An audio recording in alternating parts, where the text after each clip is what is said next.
কম্পাসের কেরামতিতে ছদ্মবেশী বিন্দাকে ধরে শায়েস্তা করে পুলিশে দিল রাঙা। হ্যাঁ বন্ধুরা, এমনটা হতে চলেছে আজকের পর্বে। বিস্তারিত জানতে ভিডিওটিতে লাইক দিয়ে চ্যানেলটিকে সাবস্ক্রাইব করে পুরো ভিডিওটি তোমরা দেখতে থাকো। গল্পের শুরুতে আমরা দেখতে পারবো রাঙামতিকে কোথাও খুঁজে পাচ্ছে না একলব্য আর সে কোর্স স্যার। চারিদিকে খোঁজাখুঁজি শুরু করে। এইদিকে বাড়িতে নিউজে রাঙাকে যে খুঁজে পাওয়া যাচ্ছে না সেটা দেখে প্রমিতা বসু খুব কান্নাকাটি করতে থাকে। তখনই সাত্তকী আর ময়না বলতে লাগলো, ওখানে গিয়েও না রাঙা একটা গন্ডগোল বাঁধিয়ে দিয়েছে, ওকে আর খুঁজে পাওয়া যাবে না, নিশ্চয় কোনো একটা গন্ডগোল বাঁধিয়ে দিয়েছে, সেই জন্য কোথাও খুঁজে পাচ্ছে না। তখনই প্রতিমা বসু প্রচণ্ড রেগে যায়, রেগে গিয়ে চিৎকার করে বলতে লাগলো, তোরা একদম চুপ কর, আর একটা বাজে কথা বলবি না, আমি কিন্তু আর কোনো কথা শুনতে চাই না। আমার মনে হচ্ছে সেখানে বৃন্দা গিয়ে কোনো না কোনো কিছু ঘটিয়েছে, না হলে রাঙা হঠাৎ করে উদা হয়ে যাবে কোথায়। সভ্য যে বলেছে রাঙা এর মতো সেখানে বৃন্দার মতো একটা মেয়েকে দেখতে পেয়েছে, ওই মেয়েটাকেও তো দেখতে পাচ্ছি না। তখন পাঁচারি বলতে লাগলো, হ্যাঁ মা, সেই মেয়েটাকে তো দেখা যাচ্ছে না। তখনই এই কথা শোনার সাথে সাথে সার্থকই বলতে লাগলো, এই দাদা, তোর কি মাথা ঠিক আছে? বড় বৌদির মতো তো অনেক ধরনের মেয়ে থাকতে পারে, একই রকম দুজন মানুষ থাকতে পারে না?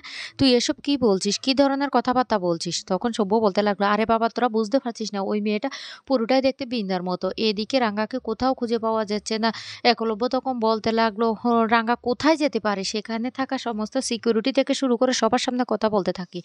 আর তখনই কোচ স্যার সংগ্রাম সেন বলতে লাগলো, কোনো প্রকারে রাঙাকে স্টেডিয়াম থেকে বের করে নিয়ে যাওয়া হয়নি, কারণ এত সিকিউরিটির মাঝে ওকে কিছুতে নিয়ে যাওয়া সম্ভব নয়। আমার মনে হচ্ছে ও স্টেডিয়ামের ভিতরে আছে, তবে কোথায় আছে সেটা বুঝতে পারছি না। এদিকে কম্পাস হঠাৎ করে তার সে আবিষ্কারের যন্ত্রটার দিকে দেখতে পায় যে মশালটা আছে, সেই মশালের মধ্যে রাঙামতি। অন্যদিকে দেখা যায় সেখানে খেলা শুরু হওয়ার আগে সে মশালটাতে আগুন দিয়ে উদ্বোধন করা হবে। কম্পাস তখন চিৎকার করে বলতে লাগলো, প্লিজ তোমরা মশালে আগুন দিও না, ওই মশালে রাঙামতি। কিন্তু ওরা কোনো কথাই শুনলো না। এদিকে সেই ছদ্মবেশী বৃন্দা বাইরে দাঁড়িয়ে শ্যামকে ফোন করে বলতে লাগলো, শ্যাম, কাজটা হয়ে গেছে, রাঙাকে না ওরা কোথাও খুঁজে পাচ্ছে না, এমনকি খুঁজেও পাবে না, এক্ষুনি মশালে আগুন ধরিয়ে দেবে, আমাদের কাজটা হয়ে গেছে, এবার আমিও বাইরে বেরিয়ে এসেছি, আমাকে আর ধরতে পারবে না, এই বলে খুব হাসতে থাকে। অন্যদিকে মশালে সেই মুহূর্তে আগুনটা জ্বালিয়ে দেয় আর চারিদিকে রাঙার আগুন জ্বলতে থাকে। তখনই কম্পাস চিৎকার করতে বলতে লাগলো, আগুনটা নেভানোর ব্যবস্থা করো, ওই মশালের মধ্যে রাঙামতি তীরন্দাজ আছে, কিন্তু ও আগুনটা কিছুতে ওরা নেভাতে পারছে না। ফায়ার সার্ভিসের কে খবর দেওয়া হয়, কিন্তু ততক্ষণে ফায়ার সার্ভিস এসে পৌঁছায়নি। তখন কম্পাস বলতে লাগলো, না না, এইভাবে দেশের একজন স্বনামধন্য তীরন্দাজকে শেষ হয়ে যেতে দেওয়া কিছুতে সম্ভব হবে না, আমাকে কিছু একটা করতে হবে। এই বলে সে তার সেই আবিষ্কারের যন্ত্রটা নিয়ে সেখানে উড়ে উপরে উঠে যায়, আর সেটা দেখতে থাকে বৃন্দা। বৃন্দা তখন বলতে লাগলো, সর্বনাশ, এই মেয়েটা কি? এই মেয়েটা আবার এখানে কোথা থেকে আসলো? এই মেয়েটা কি করতে চাইছে সেটা বুঝতে পারছি না। অন্যদিকে সেখানে গিয়ে অক্সিজেন বেলুন ফাটিয়ে সেখানে সে আগুনটা নিভিয়ে ফেলে সে কম্পাস। তারপরে রাঙ্গাকে বলতে লাগলো, রাঙ্গা, রাঙ্গা, তুমি ঠিক আছো? রাঙ্গা তখন বলতে লাগলো, কে তুমি? তোমাকে তো চিনতে পারছি না। কম্পাস তখন বলতে লাগলো, আপনি আমাকে চিনতে পারবেন না, আমি হলাম কম্পাস ভৌমিক। তখনই রাঙ্গা বলতে লাগলো, হ্যাঁ হ্যাঁ, আমি তোমার নামটা শুনতে পেয়েছি। কম্পাস তখন বলতে লাগলো, হ্যাঁ, আমাকে সত্যজিৎ সিনহা বলেছে আপনি নাকি বিপদে আছেন। আমি এখানে এসে দেখি সত্যি আপনি বিপদে আছেন, আর এর মধ্যে আপনাকে এখানে ফেলে রাখা হয়েছে। তখন বলতে লাগলো, চলুন, আমি আপনাকে এখান থেকে নিয়ে যাচ্ছি। বলে সেই কম্পাস রাঙাকে কোলে করে নিচে নিয়ে চলে আসে। কম্পাসকে এ কাণ্ড দেখে খুশি হয়ে যায় একলব্য, এমনকি সে সংগ্রাম সেন। তখনই রাঙা তখন বলতে লাগলো, আমার কি হয়েছিল রে? আমি কোথায়? খেলা কি এখনো শুরু হয়নি? তখনই কম্পাস বলতে লাগলো, আরে আপনি না একটা বড় বিপদের মধ্যে পড়ে গিয়েছিলেন, আপনাকে হাত পা বেঁধে ওই মশালে ফেলে দিয়েছিল। তখন রাঙা ভাবতে থাকে, আর রাঙার হঠাৎ করে মনে পড়ে যায়। রাঙা তখন বলতে লাগলো, ও, আমার এবার মনে পড়েছে, আমি এবার স্পষ্ট বুঝতে পারছি আমার কি হয়েছিল। আমি যখন এদিক দিয়ে আসছিলাম হঠাৎ কেউ যেন আমার পিছন থেকে মুখে রুমাল চাপা দিয়ে দিয়েছে, আর সেই মুহূর্তে আমি জ্ঞান হারিয়ে ফেলি। আর তখন এই কথা শুনে কম্পাস বলতে লাগলো, হ্যাঁ, আপনি অচেতন অবস্থায় সেখানে পড়েছিলেন, আপনার হাত মুখ বাঁধা।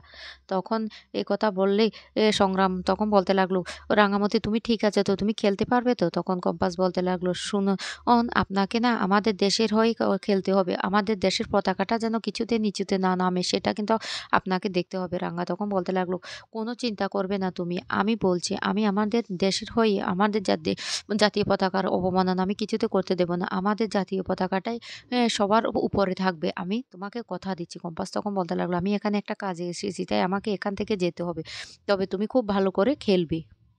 এইদিকে খেলা শুরু হয়ে যায়। অন্যদিকে দেখা যায় বাড়িতে নবারুণ বসু, প্রতিমা বসুরা সবাই খুব আনন্দ করতে থাকে আর বলতে লাগলো, এই মেয়েটা কে আমাদের রাঙ্গাকে বাঁচিয়েছে?" তখনই একথা বলার সাথে সাথে পাঞ্চারি বলতে লাগলো, "মা, ওই মেয়েটাকে তুমি চিনতে পারবে না। ওটা হলো কম্পাস ভূমিক।" তখন একথা শুনলে প্রমিতা বসু বলতে লাগলো, "ওই মেয়েটার জন্য আমাদের রাঙ্গা আজকে বেঁচে ফিরেছে। না হলে ওই বৃন্দা না সেখানে আগুন দিয়ে আমাদের রাঙ্গাকে শেষ করে ফেলতো। ওই বৃন্দাকে আমি কিছুতে ছাড়বো না। এই অঙ্কুর, সত্যজিৎ সিনহাকে ফোন কর, বলো সেখানে যদি কোনো রকমের বৃন্দাকে ধরতে পারে তাহলে ওর যেন কঠিন থেকে কঠিনতম শাস্তির ব্যবস্থা করে। একের পর এক সে অনেক অনেক কিছু করেছে আমাদের পরিবারের সাথে। আমি না আর ওকে ক্ষমা করতে পারবো না। অনেক ক্ষমা করেছি।" তখন সব্য বলতে লাগলো, "হ্যাঁ, দেখতেই তো পেয়েছো, রাঙ্গাকে একটা খেলাতেও সে ঠিকভাবে খেলতে দিচ্ছে না। একটার পর একটা সে ঝামেলা পাকিয়ে যাচ্ছে।" এদিকে খেলা শুরু হয়ে যায়, কিন্তু রাঙ্গা সেই খেলা অ্যাটেন্ড করে। যখনই রাঙ্গা তীরটা মারতে যাবে তখন রাঙ্গার হাতে প্রচণ্ড ব্যথা হতে থাকে। এদিকে একলব্য তো দূর থেকে দাঁড়িয়ে বলতে লাগলো, "রাঙ্গা, তোমাকে জিততে হবে। রাঙ্গামতি তীরন্দাজকে জিততেই হবে এই খেলায়।" এই বলে উৎসাহ দিতে থাকে, কিন্তু রাঙ্গার হাত দিয়ে তখনও রক্ত পড়তে থাকে। এক পর্যায়ে রাঙ্গামতি নিচে পড়ে যায়, কিন্তু রাঙ্গা তখন কান্না করতে থাকে আর বলতে লাগলো, "আমাকে যেন এই খেলায় জিততেই পারি, আমাকে সেই শক্তিটা দাও।" এই বলে রাঙ্গা কান্না করতে থাকে। আর তখন রাঙ্গা হঠাৎ করে তার মনোবলটা বাড়িয়ে ফেলে এবং উঠে দাঁড়ায়। আর শেষ মুহূর্তে রাঙ্গায় ওই ন্যাশনাল চ্যাম্পিয়ন খেলায় জয়লাভ করে। রাঙ্গা তখন বলতে লাগলো, "কি ভেবেছিস বড় বৌদি, তুই পালিয়ে যাবি এখান থেকে? তোকে তো আমি এখান থেকে কিছুতে পালিয়ে যেতে দেবো না। তুই আমার অনেক ক্ষতি করছিস, অনেক ক্ষতি করেছিস। তোর তোর ক্ষমা নেই।" এইদিকে সত্যজিৎ সিনহা সেখানে এসে উপস্থিত হয়। অন্যদিকে সেখানের পুলিশ থেকে শুরু করে সবাই তন্ন তন্ন করে খুঁজে থাকে আর বলতে লাগলো, "এত বড় কাণ্ডটা কে ঘটাতে পারে? কে রাঙ্গাকে হাত পা বেঁধে এই মশালে ফেলে দিতে পারে? নিশ্চয়ই এই চক্রের সাথে অনেকে জড়িত আছে।" এদিকে প্রমিতা বসু বলতে লাগলো, "রাঙ্গা কখন যে বৃন্দা এত বড় ক্রিমিনাল হয়ে গেল সেটা তো বুঝতে পারছি না।" সব্য তখন বলতে লাগলো, "মা, বৃন্দা না অনেক ক্রিমিনালের সাথে জড়িত আছে। বৃন্দা একা নয়, অনেকগুলি লোকের সাথে জড়িত হয়ে সে এই কাজটা করেছে। বৃন্দা না উপযুক্ত শাস্তি হওয়া দরকার। বৃন্দা যে কোনো কাজ করতে দুপাও পিছবে না।" এদিকে বৃন্দা শ্যামকে ফোন করে বলতে লাগলো, "শ্যাম, তুমি যে কোনো প্রকারে আমাকে এখান থেকে বের করার চেষ্টা করো। আমি এখান থেকে চলে যেতে চাই। চারিদিকে খোঁজাখুঁজি শুরু হয়ে গেছে, এই কাজটা কে করেছে। আমি যদি একবার ধরা পড়ি।" অন্যদিকে রাঙ্গা বলতে লাগলো, "ওই মেয়েটা কোথায়? যে মেয়েটাকে আমাদের এখানে খেলতে এসেছে, ওই মেয়েটা কোথায়? আমার তো মনে হচ্ছে ওই মেয়েটাই ছিল বড় বৌদি। না, আমার কেমন জানি না মনে হচ্ছে ওই মেয়েটা তো এখানে নেই, তাহলে মেয়েটা যে গেল কোথায়?" তখনই রাঙ্গা এদিক ওদিক করে খুঁজতে থাকে। অন্যদিকে চারিদিকে পুলিশ খুঁজতে থাকে, কিন্তু ছদ্মবেশী বৃন্দা পালিয়ে যাওয়ার আগে রাঙ্গা তাকে ধরে ফেলে। আর ধরে বলতে লাগলো, "কিরে বড় বৌদি, তুই পালিয়ে যাচ্ছিস কোথায়? তুই কি ভেবেছিস তোকে আমি ধরতে পারবো না? দেখ।" এই বলে তখনই বলতে লাগলো, উড়ানবাবু, তুই কোথায়? এদিকে আয়, আমি ধরে ফেলেছি বড় বৌদিকে।" তখন পুলিশ সহ একলব্য ওরা সেখানে চলে যায়। আর সেখানে গিয়ে সেই ছদ্মবেশী বৃন্দাকে দেখে রীতিমতো অবাক হয়ে যায় সবাই। আর তখন বলতে লাগলো, "ও কে জানিস? ও আর কেউ নয়, ও আমাদের বড় বৌদি বৃন্দা। ওকে উপযুক্ত শাস্তি দে। ও এত বড় ঘটনাটা এই মালয়েশিয়া এসে ঘটিয়েছে।